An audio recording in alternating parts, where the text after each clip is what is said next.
Shalom sahabat Kristus, dimanapun Anda berada, kita berjumpa lagi dalam acara Bincang Rohani Kristen bersama dengan saya, Juli, dan kali ini bersama dengan Pak Pendeta Hari. Ya, Shalom Pak. Shalom. Pak Daniel. Shalom Pak. Pak Charles. Shalom Bu Yuli. Shalom Pak. Kita akan membahas tema berbahagialah orang yang dianiaya oleh sebab kebenaran. Mari kita akan berdoa terlebih dahulu. Bapa di dalam surga, kami mengucap syukur buat kesempatan yang indah kami boleh belajar tentang ucapan bahagia yang diajarkan oleh Tuhan Yesus kepada kami.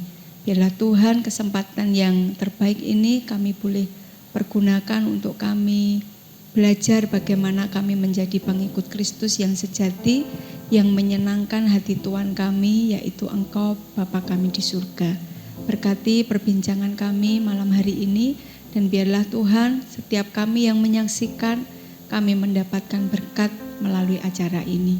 Di dalam nama Tuhan Yesus Kristus kami berdoa dan mengucap syukur. Haleluya. Amin. Silakan Pak Pendeta. Ya, mari kita lihat dulu di dalam Matius 5 ayat 10 sampai yang ke-12. Sekalipun ada kata berbahagia ini, tapi ini jadi satu karena ada kesimpulannya di bawah. Ya, saya akan bacakan. Berbahagialah orang yang berbahagialah orang yang dianiaya oleh sebab kebenaran, karena merekalah yang empunya kerajaan surga. Berbahagialah kamu jika karena aku kamu dicela dan dianiaya, dan kepadamu difitnahkan segala yang jahat. Bersukacita dan bergembiralah, karena upahmu besar di surga. Sebab demikian juga telah dianiaya nabi-nabi yang sebelum kamu. Coba lihat di sini kata-kata, ada beberapa kata yang diulang-ulang, yaitu kata-kata dianiaya. Nah, di situ disebutkan di ayat 12 itu bersukacita dan bergembiralah karena upahmu besar di surga, sebab demikian juga telah dianiaya. Nah, kenapa nabi-nabi ini dianiaya? Kenapa pendahulu-pendahulu rasul-rasul ini dianiaya? Ini belum muncul rasul karena waktu itu pemberitaan Yesus dan rasul belum muncul. Makanya Tuhan Yesus mengatakan ini nabi-nabi sebelumnya. Nabi-nabi sebelumnya itu memberitakan jalan kebenaran, memberitakan jalan ini yang harus ditempuh, tetapi justru banyak orang tidak menerima, dan akhirnya ya terjadilah penganiayaan. Justru yang membawa jalan ini yang dianiaya. Nah, bersukacitalah sebab apa? Sebab upah. Nah, ini yang kita tekankan di sini. Karena upahmu besar di surga. Nah, orang dianiaya karena kebenaran. Di ayat 10 dikatakan berbahagialah orang yang dianiaya oleh sebab kebenaran, oleh sebab memberitakan kebenaran. Lihat di ayat sebelumnya. Di ayat 9 dikatakan berbahagialah orang yang membawa damai. Kamis yang lalu di biro yang lalu saya menyampaikan bahwa tidak hanya orang ini membawa damai di sekitarnya, tapi dikatakan membawa damai itu membawa berita damai, berita pendamaian dari Tuhan. Nah, orang-orang yang membawa berita damai ini berarti mengabarkan tentang kebenaran, dan ketika menyampaikan kebenaran sebenarnya membawa orang diperdamaikan dengan Tuhan. Tapi apa yang terjadi? Ketika menyampaikan malah justru aniaya, malah justru fitnahan, malah justru kadang-kadang dijebloskan penjara. Seperti yang dialami oleh rasul-rasul setelah Yesus mengatakan ini. Hampir semua rasul-rasul itu mengalami aniaya. Bahkan dengan matinya dengan cara yang tidak wajar.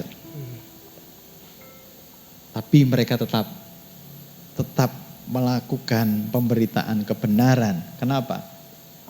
Karena satu, itu yang dikehendaki Tuhan. Yang kedua, upah yang menantikan itu besar di surga. Ya, bagaimana dengan kita?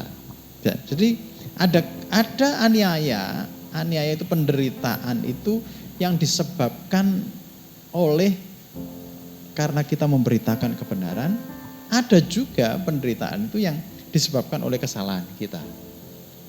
Ya, ada orang yang ya mereka menderita tapi karena kesalahannya. Melakukan kesalahan dan ya sebagai konsekuensinya dia harus menderita. Tapi kenapa Pak ya? Kalau kita melakukan kebenaran, kita melakukan atau men-sharingkan sesuatu yang benar, yang baik, tapi kok kita dianiaya? Kan harusnya sesuatu yang baik, yang benar itu kan malah yang diterima. Kenapa kok harus kita makin dianiaya? Ya, betul Pak. Kalau kita memberikan yang baik, harusnya kan bersuka cita orang. Betul, bersyukur, bersuka cita. Kenapa kok bisa dianiaya? Kalau saya membawa roti kepada Pak Charles, seharusnya Pak Charles bersuka cita. Ya kan, karena itu kan baik, bersyukur. Ini baik loh untuk Pak Charles. Pak Charles sakit, saya membawa buah ke Pak Charles. Bersyukur kan? Betul. Tapi apa yang menyebabkan kok ini sudah memberikan sesuatu yang baik, ini yang benar, tetapi kenapa kok malah justru aniaya? Mari kita lihat background-nya. Yang melatar belakangi siapa? Kita ini sedang membawa kabar kebenaran supaya orang ini dimerdekakan dari kerajaan kegelapan kepada kerajaan terang.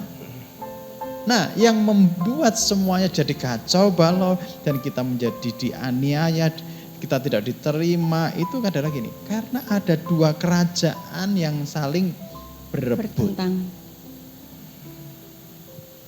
Nah, kerajaan ini yang akan mempengaruhi seseorang sehingga seseorang ini akhirnya diberitahukan sesuatu yang benar tambah membenci. Diberitahukan jalan kebenaran tambah kita dibenci. Karena memang ada ini kayak perebutan tarik-tarikan antara kerajaan kegelapan dan kerajaan terang yang tidak kelihatan ini. Iya. Ya, sebagai contoh, kalau orang itu melakukan sesuatu yang benar, tambah dibenci teman-temannya.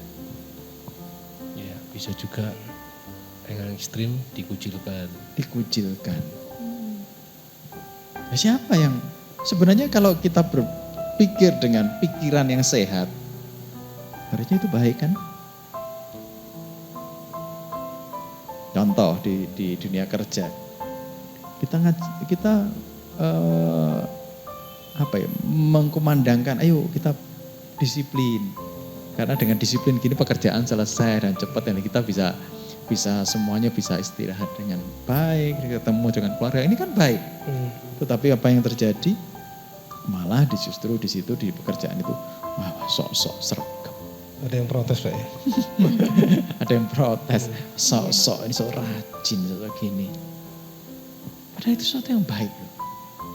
Nah, di balik semuanya itu ada perebutan antara kerajaan kegelapan sama kerajaan terang. Kerajaan kegelapan itu tidak mau kita hidup di dalam pola-pola kerajaan terang.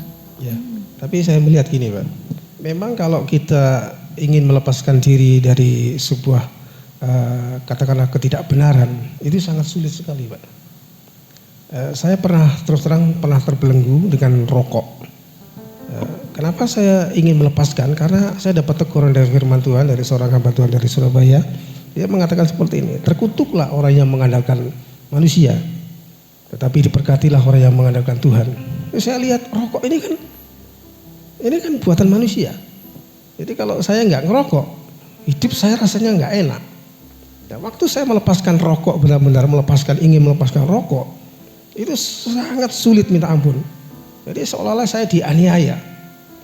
Saya pernah dikucilkan juga, saya pernah diomongin, wah saya ki areke gak ngerokok, areke alim dan lain sebagainya.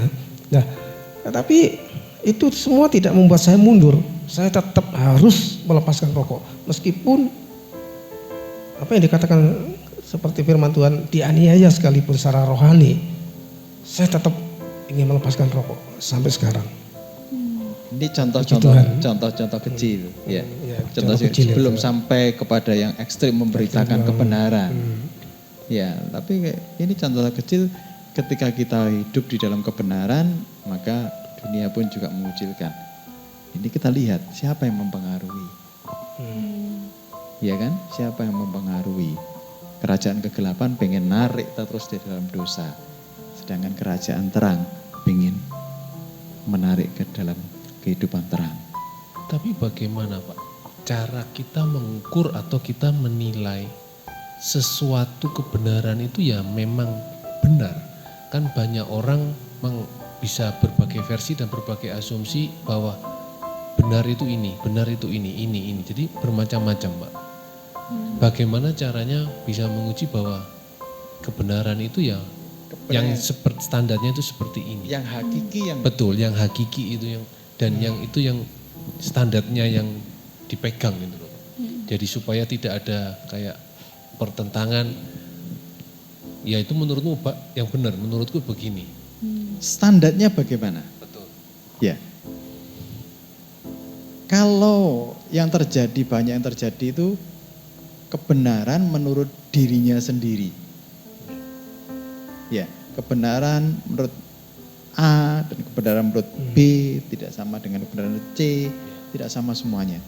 Maka yang mana yang benar? Kita harus bertemu dengan sang kebenaran itu sendiri sebenarnya. Yesus mengatakan, akulah jalan dan kebenaran dan hidup. Berarti standarnya pada siapa? Pada Yesus. Karena dia sang kebenaran itu sendiri. Nah, masih ingat pada waktu di zamannya hakim-hakim, mereka hidup menurut kebenarannya sendiri. Nah, standarnya tidak ada. Maka kalau standarnya tidak ada, kacau semuanya. Nah, di situ kerajaan kegelapan nyusup. Akhirnya apa? Mempengaruhi banyak orang, dan orang yang berstandar kebenaran dari kebenaran Tuhan ini itu akan dianiaya. Betul, karena sekarang kalau kita misalnya berbicara pada firman kita ini Pak ya, kita mungkin saat ini memegang buku dan yang sama, tapi mungkin dalam berbagai versi, tapi intinya sama. Itu pun juga bisa menimbulkan bagi yang kita mempelajari, bagi kita yang mempelajari, kita yang membacanya itu kan bisa menimbulkan persepsi sendiri-sendiri. Iya. Nah, akhirnya kita mempunyai doktrin, mempunyai tafsiran sendiri-sendiri. Nah, padahal dari sumber dan buku yang sama. Nah, dari situ kan kita nanti pasti akan terjadi pertentangan atau Perbedaan penafsiran, pandangan bahwa yang benar menurut saya seperti ini dari buku yang ini. Nah, akhirnya kan bingung kita. Di sini benar? Dikatakan bahwa menderita karena kebenaran. Nah, mau menderita kebenaran yang mana ini? Yang menurut siapa? Nah, kalau kita lihat, kalau kita baca di sini ya, berbahagialah orang yang dianiaya oleh sebab kebenaran.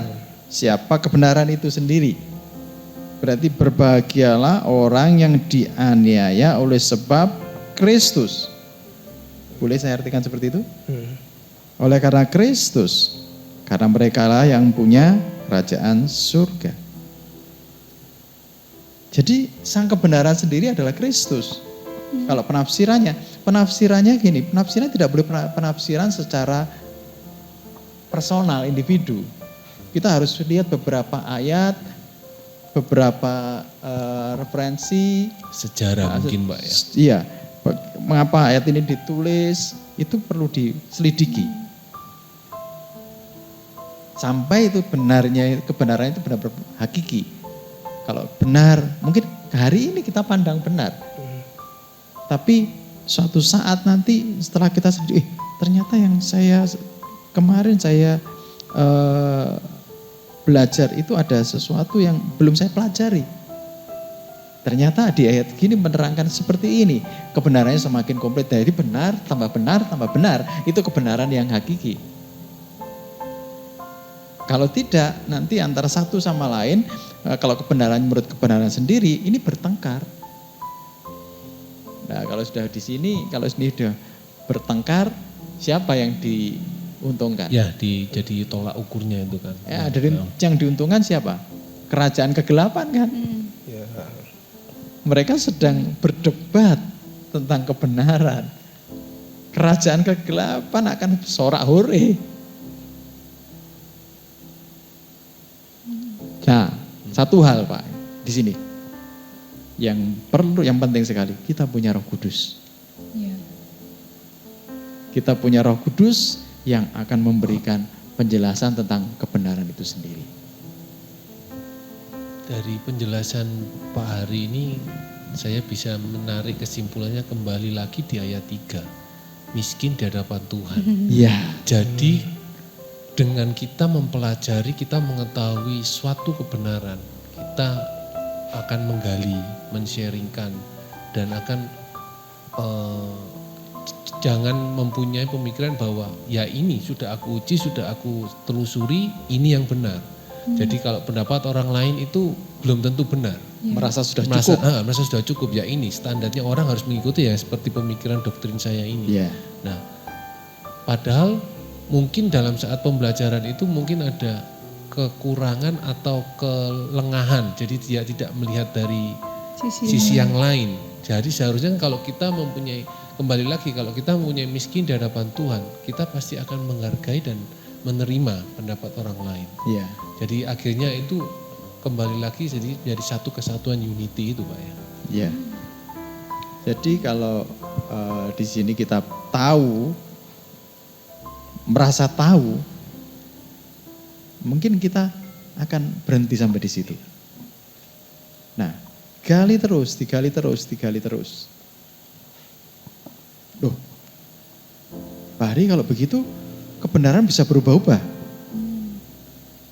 Oh tidak, kita ini dalam mengetahui kebenaran yang sesungguhnya, itu kita masih berjalan.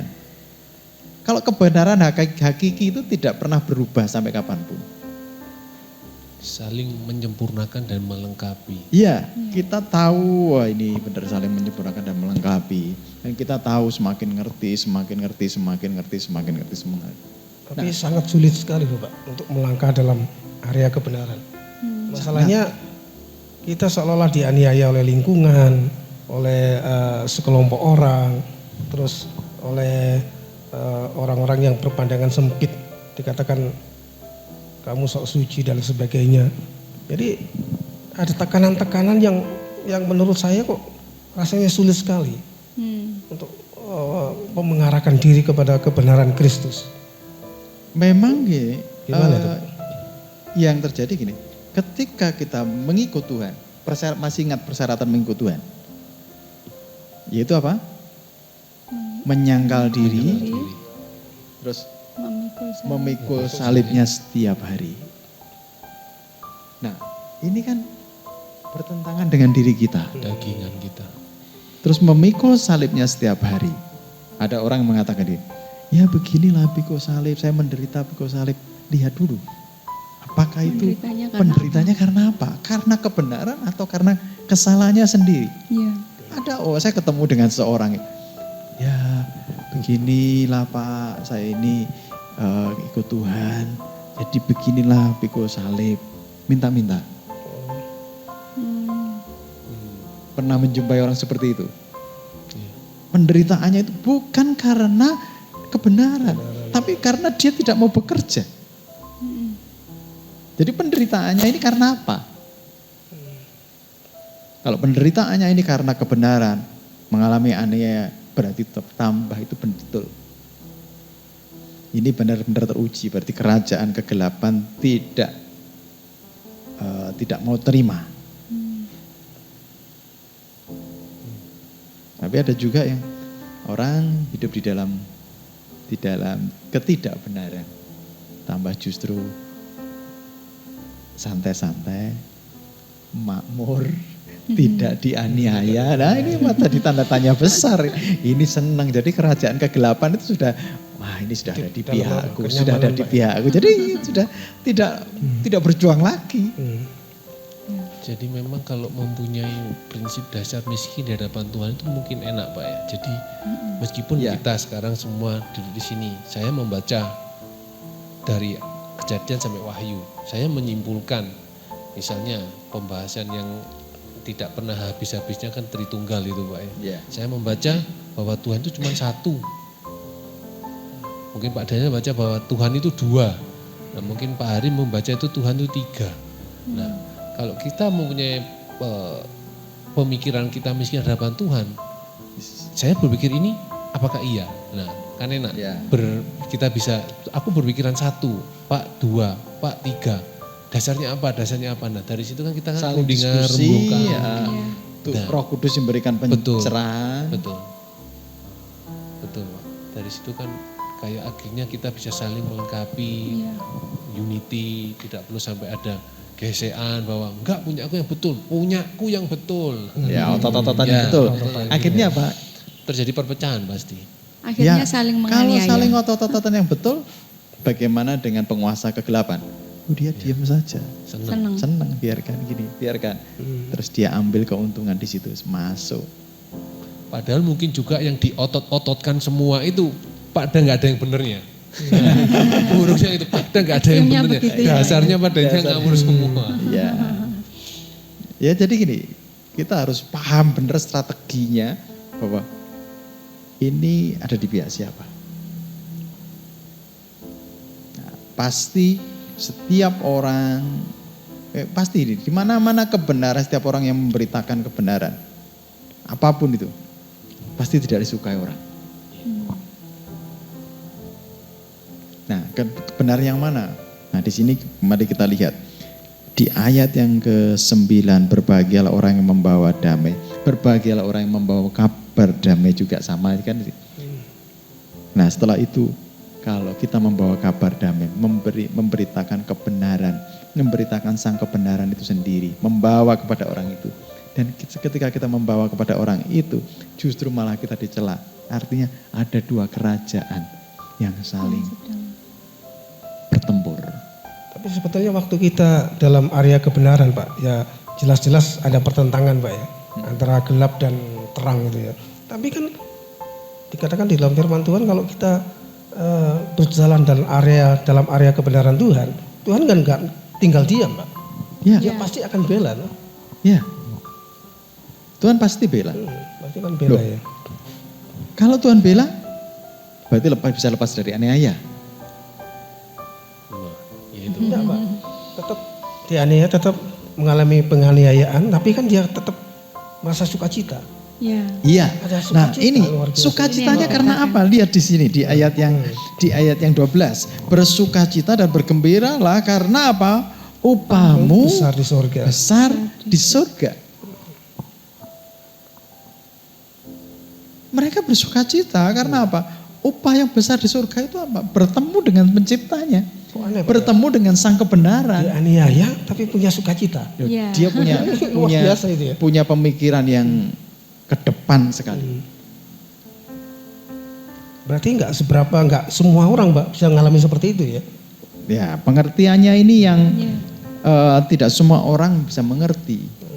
Yang seperti Pak Hari tadi bilang kan dibela sang raja kok menderita. Kan gitu. Harusnya kan ada rajanya, harusnya kan menang enak.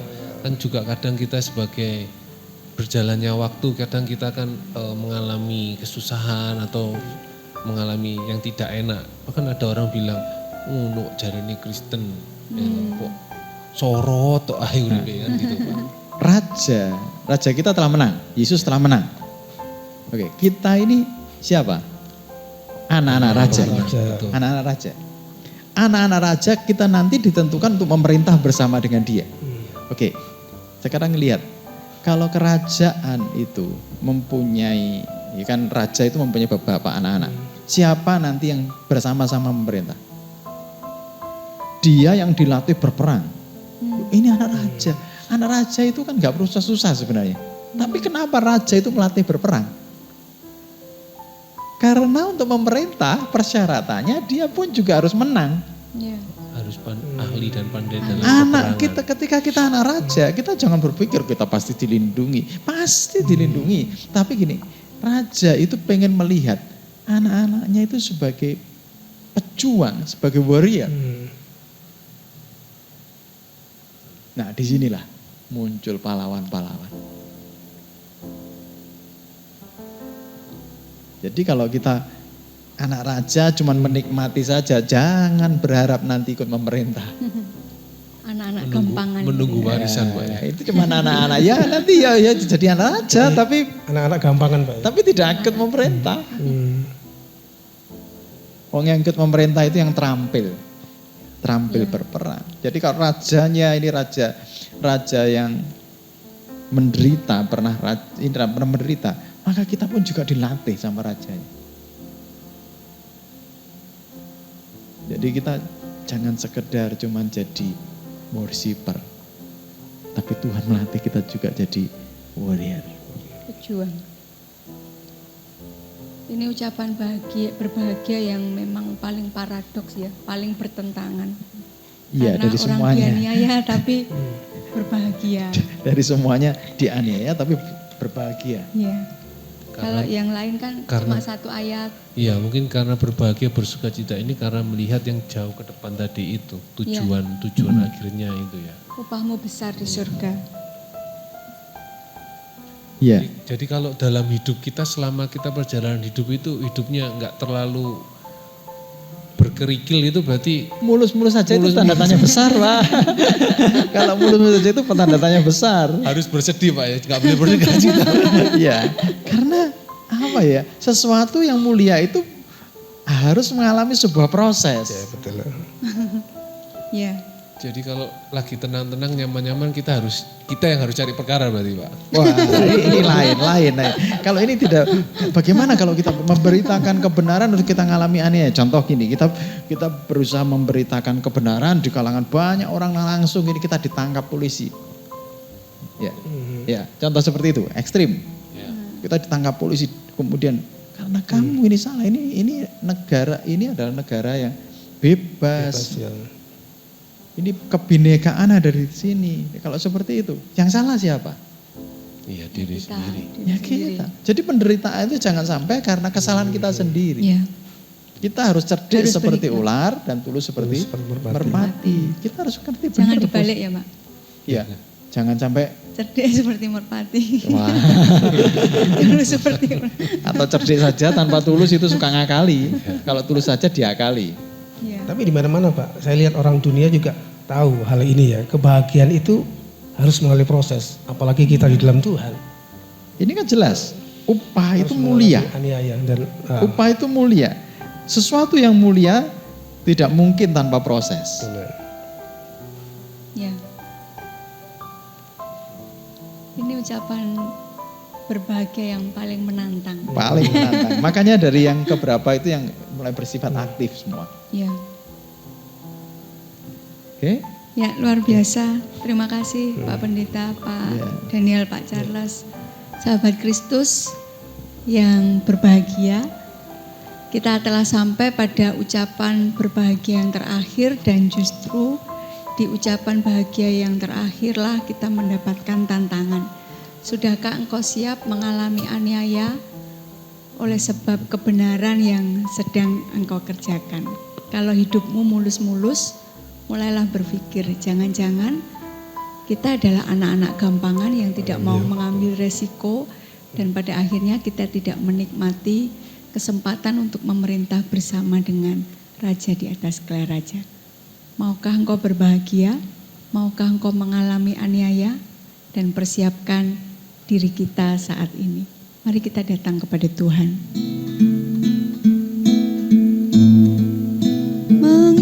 Mengiringmu seumur hidupku, masuk dalam rencanamu Bapa.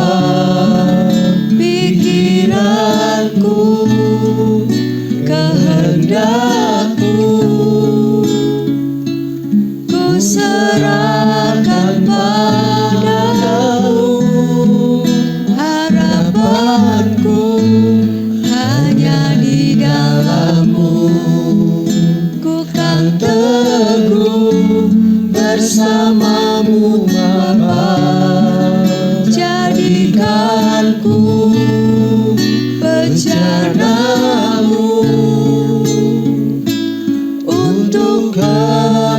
memuliakan-Mu,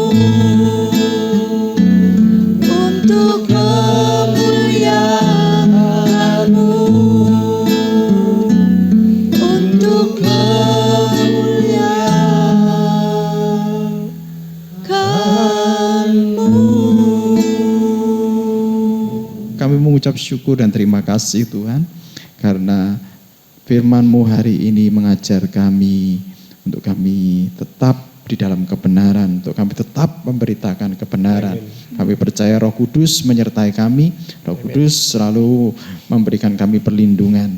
Dan ketika kami menghadapi sesuatu yang tidak kami inginkan, kami percaya bahwa Tuhan ada bersama-sama dengan kami, melindungi kami semuanya.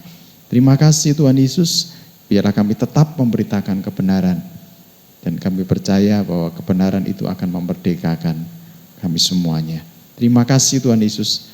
Kami serahkan juga hari ini untuk kami semuanya Tuhan yang belum memberitakan kebenaran. Mari Tuhan, biarlah hati mereka semuanya berkobar-kobar dan menyampaikan kabar berita kebenaran itu kepada semua orang, sehingga semua orang diselamatkan dan nama-Mu dimuliakan. Dalam nama Tuhan Yesus Kristus kami berdoa dan mengucap syukur. Haleluya. Amin. Sahabat Kristus, terima kasih telah menyaksikan tayangan tentang ucapan bahagia, dan ucapan bahagia yang lain bisa sahabat Kristus saksikan di channel YouTube GBI Siloam Pare. Selamat menjalani hidup yang penuh dengan kebahagiaan bersama dengan Kristus Tuhan. Tuhan Yesus memberkati. Shalom.